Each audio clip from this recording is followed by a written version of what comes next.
Hello Railways Africa viewers and welcome to this Coffee with the Editor. Today I'm here at Alstom in South Africa and I'm with Martin Vaujour, who is now the President of Alstom AMECA's region. Martin, it's absolutely wonderful to see you again and welcome back to Coffee with the Editor. So, your new role. Thank you, Phillippa. Very happy to be here and to see you again. Look, I'm super excited. It's indeed a new role at Alstom. Responsible for a very large region, Africa, Middle East and Central Asia. Very vibrant, very diverse region and a lot of extraordinary projects. So that's absolutely thrilled to take the lead of this region for Alstom.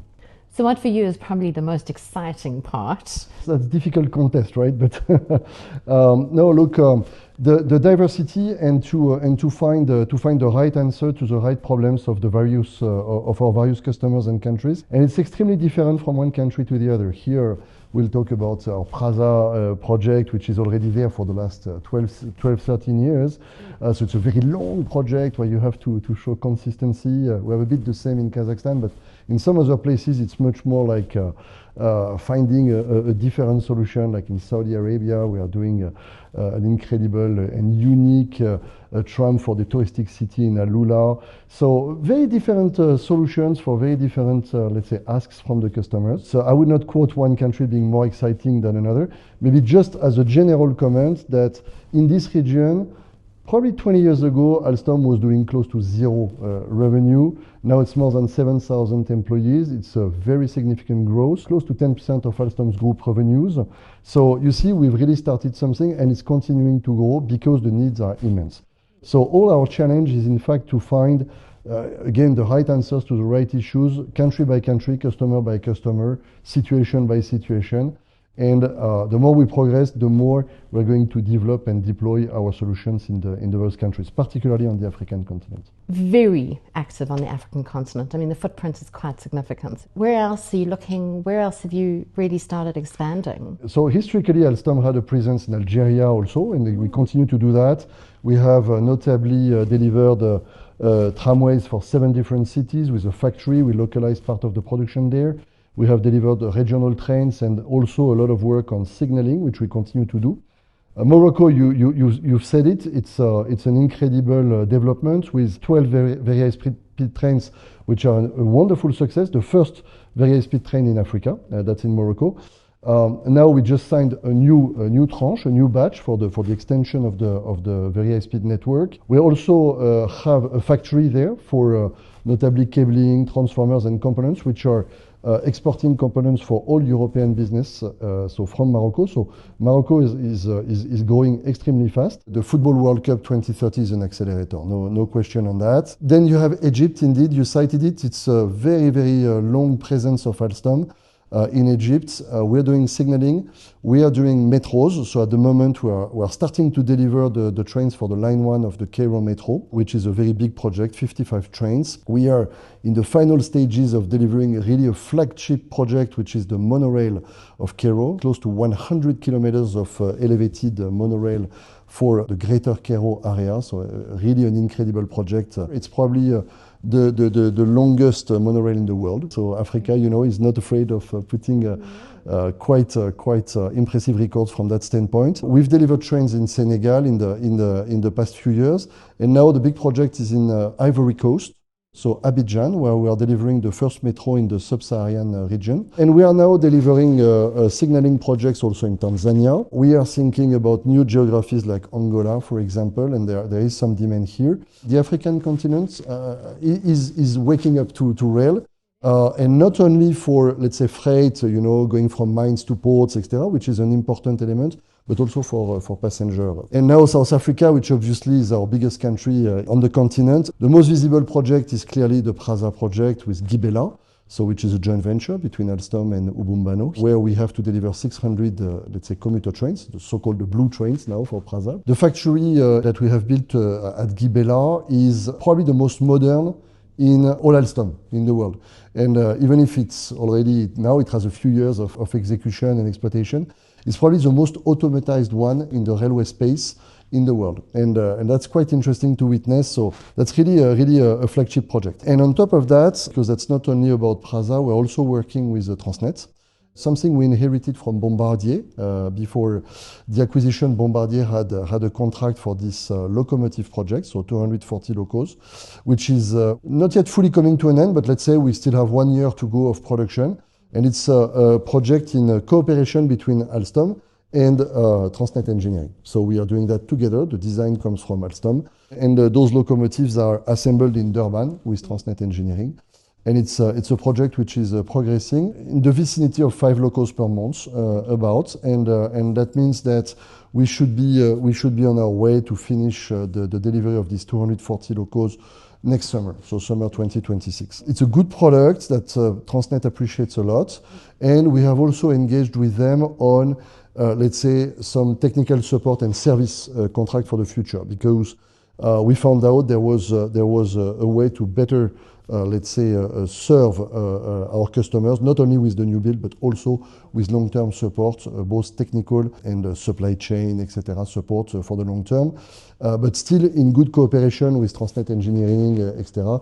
So we share the work somehow, and that seems to be a good model that we are now trying to develop with them. So I just want to go back to your statement on Gabella. Having been with the Alstom team last year at Enertrans, I actually went to one of the facilities. It was incredible for me because I've been through the Gabella facility a couple of times, and it was quite incredible to see that was an Alstom facility. You could see it. There's an Alstom Way, just in how everything flowed and the productivity and the whole process. The good thing with Gibela is that the volumes are quite high. I mean, 600 trains gives you a lot of visibility, and it enables to automatize a number of processes. The difficulty of the rail industry in general is that in many places you have small orders, small batches. And it means that you cannot really automatize because you have to rethink your industrial process each and every time you have a new order coming. Whereas at Gibela, we were able to go one step beyond. And that's what makes it very special, very special. We are this year going to produce in the vicinity of 55 trains. We went a bit above in the past couple of years. We went like 62, 63 trains, making the PRASA project for Alstom the number one in terms of production and sales every year.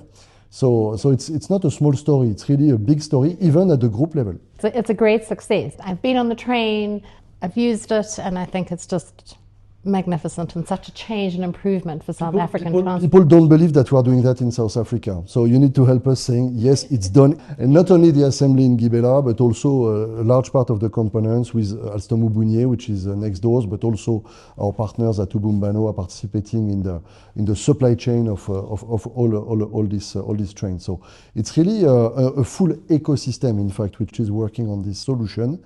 And that's something that South Africans should be proud of, because we really have now created something a bit unique here. For sure, this is an electric train, so it means you need to have the lines electrified to work on that. But bear with us, we are thinking about also a diesel version for the non-electrified lines. So if we could give birth to that, let's see if we find a way with PRASA.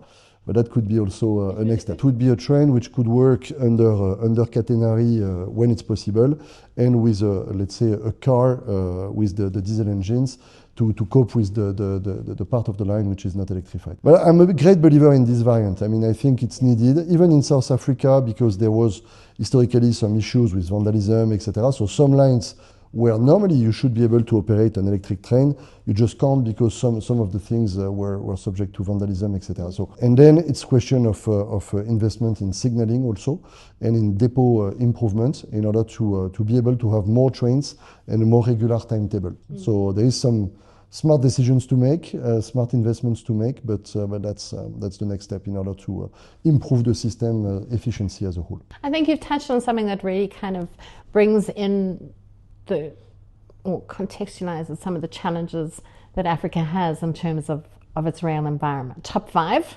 funding, and I think you have a model for that. Yes. Then it's the maintenance and of existing rolling stock fleet, because we don't have pots of money, so we do need to keep that fleet going. Then it's the investment in a new fleet, and then managing the safety and security of that system, improving volumes and efficiency, which means we have to look at that signaling. Yes. which means we should also be looking at alternative energy sources and electrified railway lines. From a funding perspective, what have you got in the basket for our operators? Look, I mean, South Africa here is an exception, to be clear, because it's one of the only countries on the continent which can pay on its own budget a large part of its investments. Most of the other countries, we are selling equipment together with a funding package, with a financing package, which is not provided by us, but we facilitate. So it's either international financial institutions, but it can be also export credit from the exporting country. It can be leasing solutions. I mean, there are really a wide array of solutions, and we are always able and willing to propose that to our customers, because they don't necessarily have the expertise in-house to know what's available. And definitely we are doing that. You know, I was talking about Morocco, I was talking about Ivory Coast, Egypt. All of them are working with these solutions. Huh? So it's absolutely usual. So you really should do something that's like focused on that carbon credit and climate, so that I think our railway operators would benefit tremendously from. South Africa is an exception right now, because you are paying on your own budget, but there's nothing, there's nothing preventing to look at alternative ways, which would weigh less on the fiscus in the first years, but enable to spread the effort over a longer period of time. In Saudi or in Middle East, the people are using it, huh? So it's question of choice and arbitrage. But that gives flexibility, because that gives optionality. So definitely this is something we are pushing, and our customers here are looking at it also. In order to extend and open a bit the horizon of possibilities, because it's true, it's difficult when you have to invest at the same time in new fleets, in new depots, in infrastructure, in signaling. That's a lot, and the recovery plan of PRASA, for example, but also of Transnet. I mean, the targets fixed just yesterday by the Minister of Transport in terms of number of passengers, million tons to be transported, etc. It's quite ambitious in terms of recovery. And you have to find a way. So financing is definitely something that can be an enabler for these solutions. I wanted to check in from an OEM perspective, because we've got 54 countries in Africa. Not all of them have railways, but we'll just pick that number. We can't develop localized content in each one of those countries, and it seems to be the kind of speak at the moment, local manufacturing, local content. How are you, in your role, going to approach both the need for that, that local manufacturing, that industrialization, the skills, and economies of scale? No, it's a very fair question. It's not an easy one. It's part of the equation. Each time you have to find the right balance in every country. But I would say globally, we are convinced that a political vision, consistent on the long-term political vision on rail as being the backbone of the development of the country. And I would say in general, Europe was developed thanks to the railways. US also was developed thanks to the railways. Look at what the Chinese have been doing in the past 20 years to develop the railways. It's for a good reason. It's part of their full economic growth. India has made the same choice. India has made a decision, which was a bold decision, to electrify 100% of their standard gauge network, which was a huge investment, but in order to boost and to be capable of using it at the maximum of its capabilities. So you see, those guys who are successful, they had this thinking. For sure, there are a number of countries which will not have the capacity or the willingness or the need to follow that route.